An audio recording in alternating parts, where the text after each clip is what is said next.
আমার সিনেমার ক্যারেক্টার কিংবা আমি আমার কস্টিউম, আমার গেট আপ, আমার সব কিছুর জন্য একটা থেকে আরেকটা ভিন্ন থাকে। সো চেষ্টা করেছিও যে ভিন্নতা আনানো। আমার যখনই সিনেমা রিলিজ হয় তখনই খুব ভালো লাগে, আর যদি সেটা হয় ঈদ, তো ওইটা তো আরও মানে ভালো লাগার জায়গাটা মানে অন্যরকম বাড়িয়ে দেয়। তো ঈদে আমার টগর সিনেমাটি আসছে, খুব ভালো লাগছে এবং খুব এক্সাইটেড বিকজ অফ আমাদের মুভির প্রত্যেকটা গান বলি, প্রত্যেকটা যেটা আসলে মেক করা হচ্ছে, ট্রেলার, টিজার কিংবা যেগুলো আসবে, পোস্টার, সবগুলো একটা মানে বুম টাইপের কিছু। সো খুব এক্সাইটেড। যতক্ষণ পর্যন্ত আপনাদেরকে না দেখাতে পারছি ততক্ষণ পর্যন্ত আসলে রাত 3-4টা বেজে যায়, ঘুম হয় না।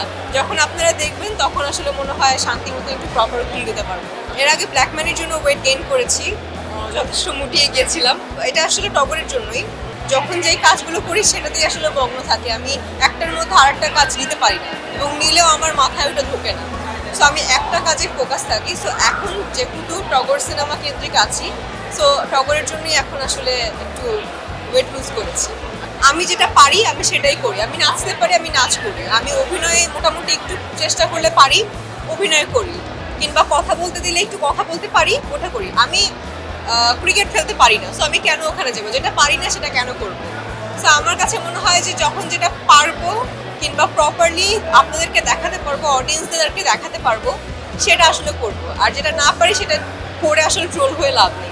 সবার কাছেই মনে হয় যে এবারের ঈদও খুব জমজমাট যাবে, কারণ প্রত্যেকটা সিনেমা খুব জমজমাট। শাকিব ভাইয়ের কথা থেকে শুরু করলে আরিফিন শুভ ভাইয়ের সিনেমা আসছে, আমাদের সিনেমা আসছে, যেটা কিনা আসলে আমার বিপরীতে আছে আদর আজাদ।